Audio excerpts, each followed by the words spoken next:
Good afternoon, everybody. This is Jeff J. Brown, China Rising Radio Sinoland, Xinjiang, just south of the Tropic of Cancer. I know it's been a long time. My wife and I are still working really hard, filling up our schedule for our after-school tutoring school, which is right behind me. I filled up 10 of my 10 hours. My wife about 8 of her 16 hours. So we're still really busy, and I apologize. I used to get 2 articles and podcasts out a week, and now I'm down to a week and less than a week. Hopefully we'll get better as we fill up our schedule and things stabilize. Complaints came in that the last recording podcast was too low, and that's because I soundproofed this whole place. The nice green walls you see are actually faux cork, and then the cloth, the real nice cloth my wife picked out up above for the ceiling covers, that acoustic foam, that's shaped like waves. And so it's really soundproofed in here. So I turned the mic up, and I hope that helps. All right, let's get busy. This is a really important one because of all the ridiculous garbage being puked all over the Western Hemisphere. Time to get real about China's 25 million Muslims.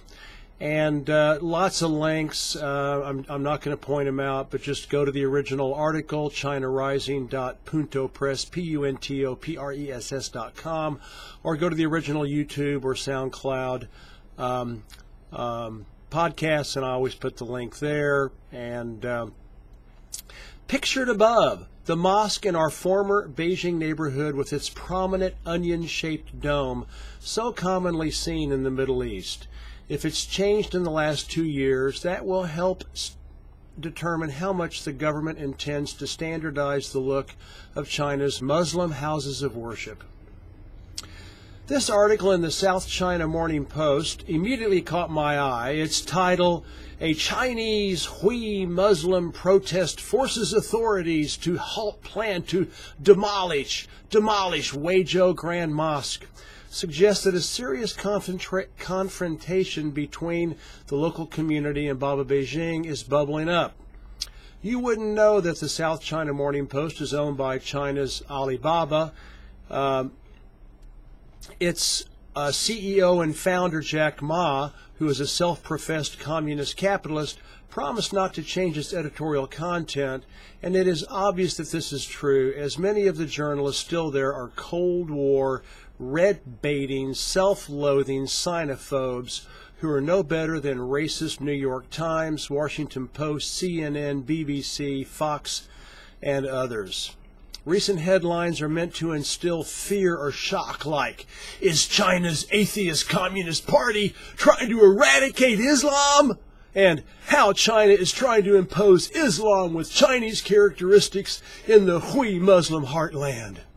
This last article has a menacing hyperlink shouting, "Making Islam invisible on the streets of China." My gosh. Then articles began to appear that the evil commies were shutting down Islamic religious schools for children this summer.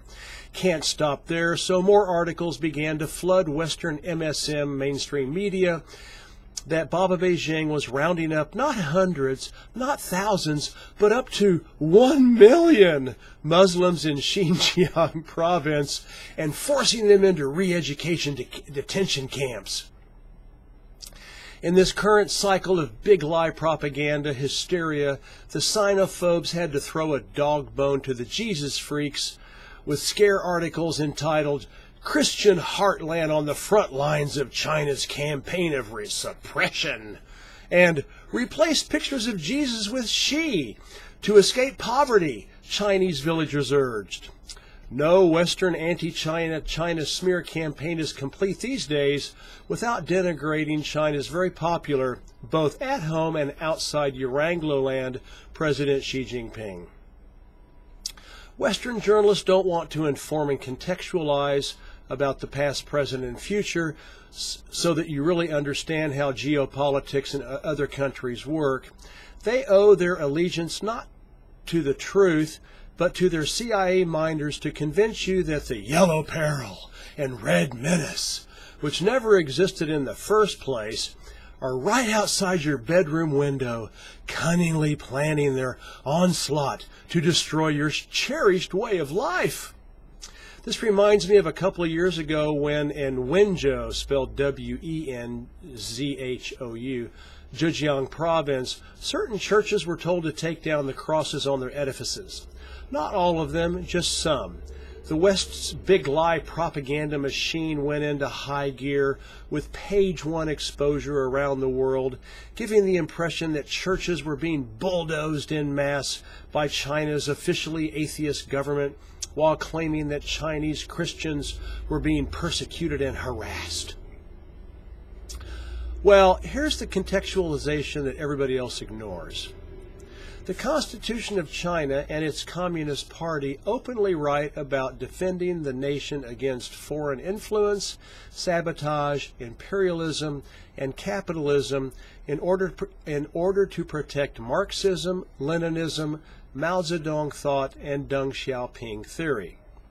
These socio-political bedrocks guarantee the safety and well-being of the country's borders, its people, communism, socialism with Chinese characteristics, all of which is China's post-1949 version of the millennial heavenly mandate. In other words, Baba Beijing tells its citizens to accept the fact that they are going to be sabotaged and infiltrated by Western empire, and it promises to protect their communist, socialist, Chinese civilization and way of life and keep it intact. To admit that foreign elements have already penetrated the country and are already on the inside, so to speak, would be an admission of failure on the government's part, so the leaders can't do that. That would be a perceived loss of face. So what do? They've got the proof that certain churches and mosques are taking money from outside sources that have probably not been properly approved by China's very thorough NGO control law.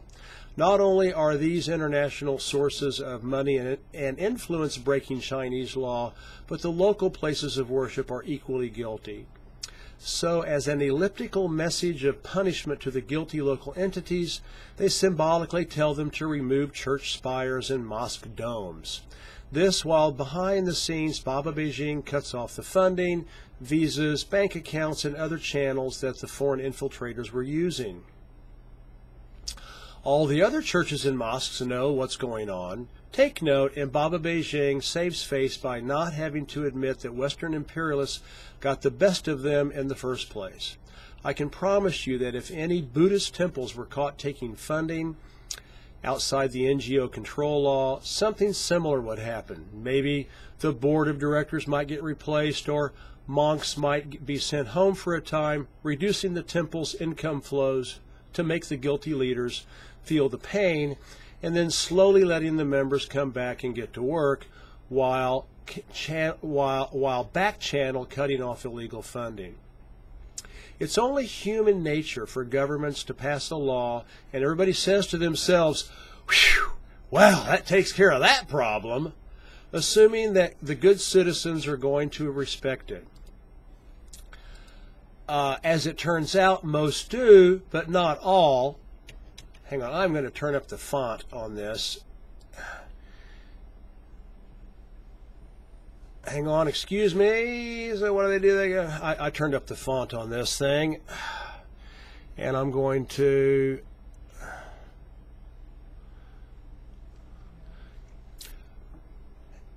Whew! Well, that takes care of that problem, assuming the good citizens are going to respect it.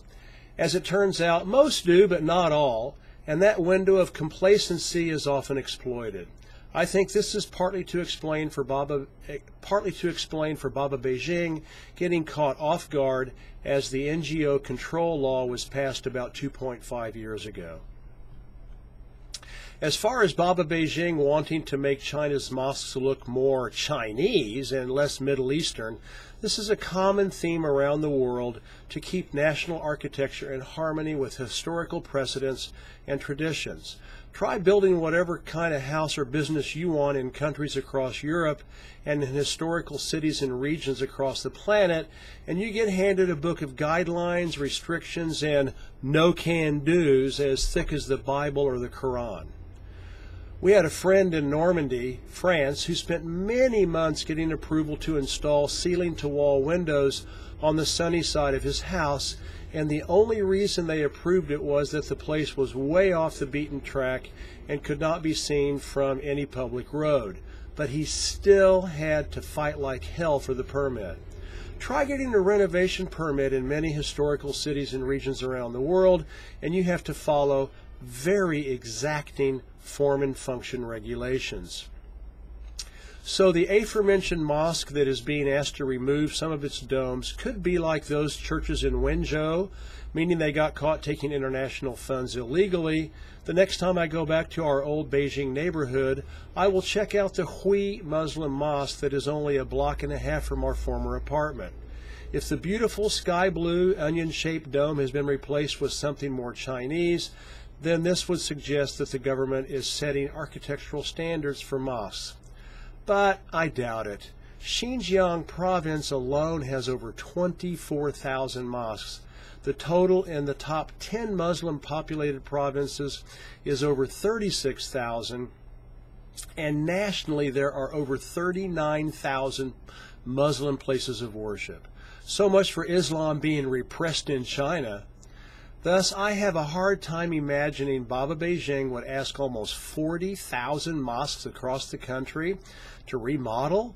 Architectural regulations may be passed, but surely there will be grandfather clauses for existing structures.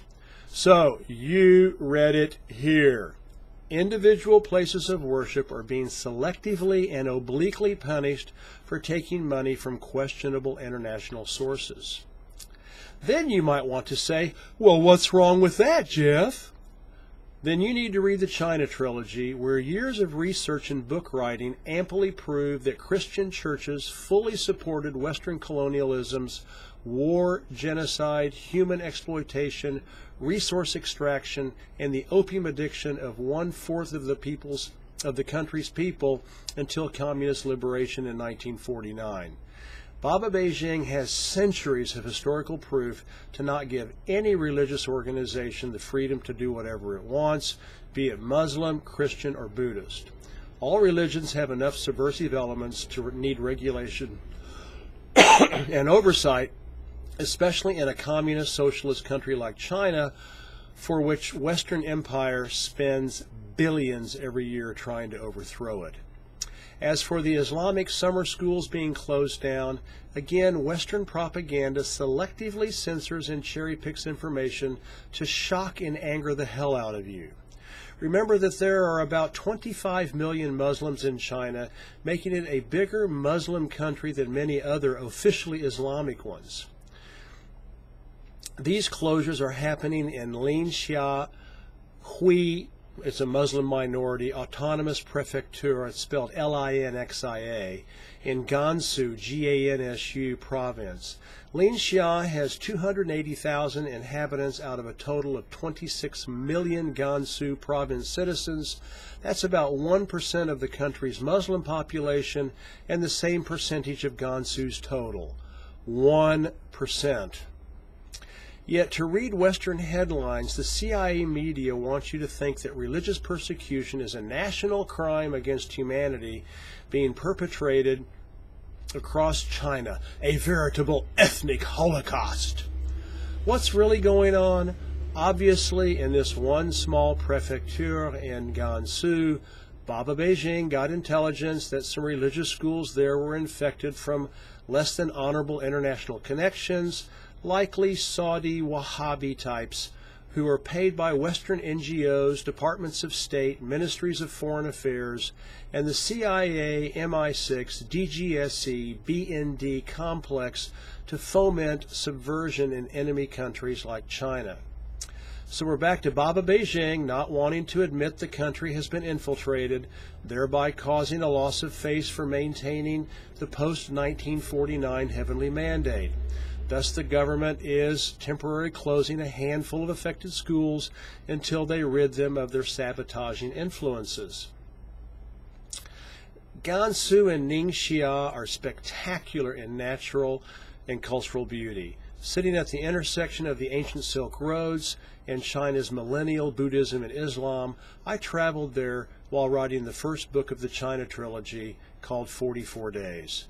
Ningxia, spelled Ningxia, is majority Hui, spelled Hui, Hui Muslim. In Gansu, Muslims and Buddhists live side by side in peace with mosque minarets and temple stupas standing next to each other against a backdrop of stunning deserts, breathtaking valleys, and 6,000-meter snow-crested mountains. The whole area heavily depends on tourism for revenue. What earthly good would it serve these regions for the government to go around persecuting one religion and not the other? It would do exactly what Baba Beijing is trying to avoid: create social disharmony, economic instability, and foreign subterfuge. It is exactly what the West spends billions trying to make happen. But clearly, the most outrageous claims are that up to 1 million Muslims in Xinjiang province have been locked up in re-education detention centers. Detention centers are a fact of life in every society, from halfway houses, drug rehabs, to juvenile correctional centers. China has them too, including for religious extremism. The American ones are called Guantanamo Prison and all the secret CIA torture centers hidden around the globe. Baba Beijing knows what it is doing, since China's recidivism rate for all crimes is a world record 7 to 8%, single digits, while in the United States it is 10 times that much. This is to assure that its massive prison industry keeps raking in billions in criminal, inhumane profits, destroying the lives of millions of mostly poor and colored, now non-citizens, who are trapped in the world's largest penal colony. Maitreya Bakal, M-I-T-R-A-Y-A, Bakal, B-H-A-K-A-L, had a Twitter exchange with Financial Times journalist Emily Z. Feng, F-E-N-G, who is claiming that 80% of adults in southern Xinjiang have been rounded up. Really? 80%? Who's feeding the children, teaching classes, opening businesses, tending the animal flocks, and weeding the crops?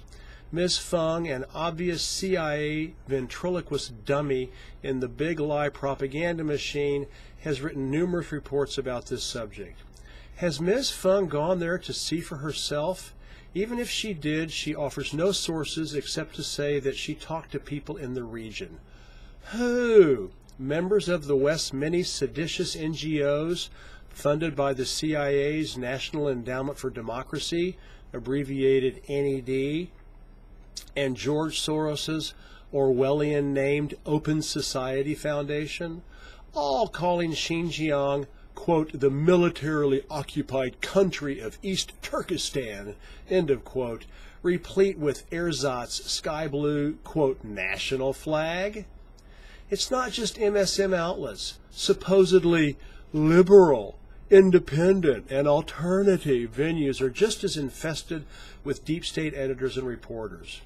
Leave it to Zero Hedge to claim that satellite photos prove China is supposedly building untold numbers of internment camps to warehouse Muslims en masse. Yeah, just like those satellite images of Iraq's non-existent chemical weapon factories, Westerners will swallow any doctored or fabricated images of everything that confirms their brainwashed views of all those dreaded other dark-skinned commies and socialists around the world. You know the ones I'm talking about. They're my Chinese neighbors, friends, and colleagues, and it's obvious to your Anglo-landers that they are foaming at the mouth to destroy Westerners' Potemkin freedom and democracy. The Financial Times, along with The Economist, The New York Times, Washington Post, Guardian, and thousands of other MSM print/audiovisual outlets like BBC and CNN, are propaganda mouthpieces for the deep state, peddling outrageous lie upon lie against any world leader or country that has the courage to not be a splay-legged whore for Western capitalism. How many times have I heard people say, "Oh, he's really well informed. He religiously reads the fill-in-the-blank, Economist, Financial Times, New York Times, Washington Post, etc." He might as well have Linda Blair's possessed demon child in The Exorcist pump his face full of propaganda projectile vomit every time he turns one of those pages to read about Western Empire's long list of enemies. Yet 99% of Westerners will hear all this Western big lie pig swill and believe that evil communists in China have locked up 80% of the country's Muslims in concentration camps, never to see the light of day again. Surely the CIA's media empire will come out with news that Xi Jinping is personally overseeing the construction of gas chambers disguised as mosques. Why not? Since your Anglo-land's brainwashed citizens will swallow it all, hook, line, and sinker, as gospel truth from their mythical free press.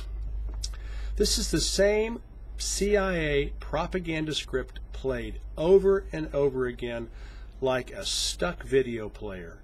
Every year during the Muslim fasting month of Ramadan, as well as during religious celebrations such as Eid Al-Adha, Western MSM takes marching orders from their elite owners, cranking out salacious lies that marauding hordes of soulless zombie commies are running around the Chinese countryside with mossy fangs and blood-soaked claws, forcing Muslims to sell and drink alcohol, holding them down and stuffing pork in their mouths, making them not fast during Ramadan, stopping them from praying and going to the mosque ad nauseam. Anybody with a whit of intelligence asks, cui bono? Who benefits? The answer is nobody, and it's all a mountain of mendacious, racist, Western horse manure meant to steer fear of the incredibly successful anti-capitalist Communist Party of China, the CPC, and to engender hatred of the Chinese people around the world. Russians, Muslims, Iranians, Cubans, Venezuelans, Latinos, North Koreans, Orthodox Christians, Africans, Eritreans, socialists, communists. The list is long, very long, and they all get the same tired but amazingly effective playbook to control global perceptions about capitalism's many enemies. It has been destroying the world like clockwork, so why change it? The Western big lie propaganda machine will keep up its steady stream of acid dripping on China's reality because it works every time.